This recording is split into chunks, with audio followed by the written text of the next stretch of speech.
All right. So let's go ahead and let's make a new playground. And let's talk a little bit about playgrounds. Let's talk about the philosophy about playgrounds. And let's talk about how to get better at coding.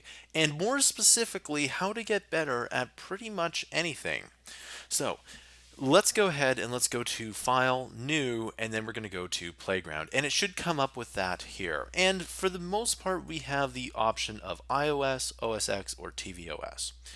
Let's use iOS just because that's the way that's what we're going to do here, and we're just going to add in my playground here. Okay, and as you can see, it brings up the nice playground here, and you saw my slightly messy desktop. But in any event, let's take a look at what this means here. Okay, so playground is exactly what it's supposed to be. You're supposed to have fun with code. And the idea that you kind of play around with code is a very good concept in order to get better at actually coding. So the best way to learn how to do something is to do it a lot. And you want to think of your development career similar to an athlete or a musician or anything where you have to create something in order to get better. Athletes and musicians are very good examples because they require a large degree of finesse to them. So let's take, for example, the athlete example. So the athlete is, let's say you were a soccer player or internationally a football player, and you wanted to get really good at it, right? You wanted to get really good and go to the World Cup. Well, you would practice and practice and practice and play and play and play as much as you can in order to get to your goal. Now, soccer is a very good example because it's fairly simple, yet the in order to master it, you have to be very good at it. And so, for example, if you want to get good at kicking, a lot of people think that, you know, if you were to take a 5 minute tutorial on kicking a ball and you complete that 5 minute tutorial, you never have to learn about kicking a ball again. And the reason why this is important is if you take a 5 minute tutorial on if statements, for example, one of the most basic commands in coding, that you can take that 5 minute tutorial on if statements and never use it again. Well, like that soccer player, you're going to be using if statements and you're going to be finding new nuances when you go and play your games, and you're going to be finding something new and finding a new way to use that.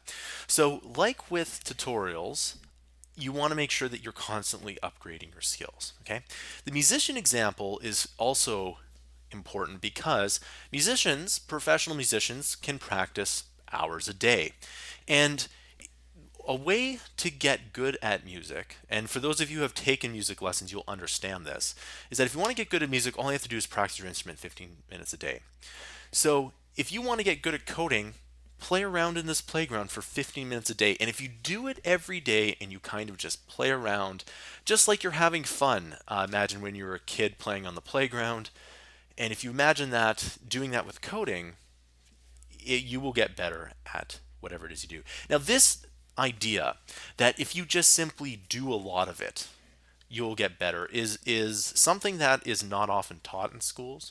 However, anyone who's creative, it's one of the biggest secrets to success. So if you build 5 games instead of 1 game, you're going to be better at building games. If you build 10 apps instead of building only 1 app, you're going to be better at building if you build the 10 apps here. So this playground here is real-time execution of the code here. So right now we have a variable, and we're going to be talking about variables very shortly here. But as you can see, it says hello playground. Now what happens here is if I say, for example, hello, and then you can type in something cool like Mammoth Interactive, right? You'll see that it will update it in time here.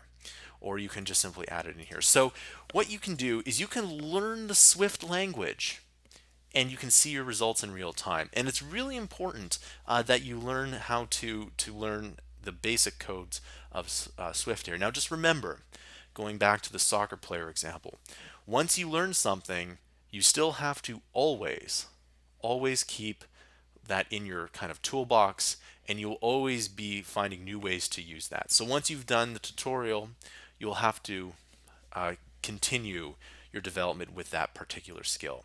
Think of it like sports or music. All right, in the next tutorial, we'll take a little bit more look into how Playground works.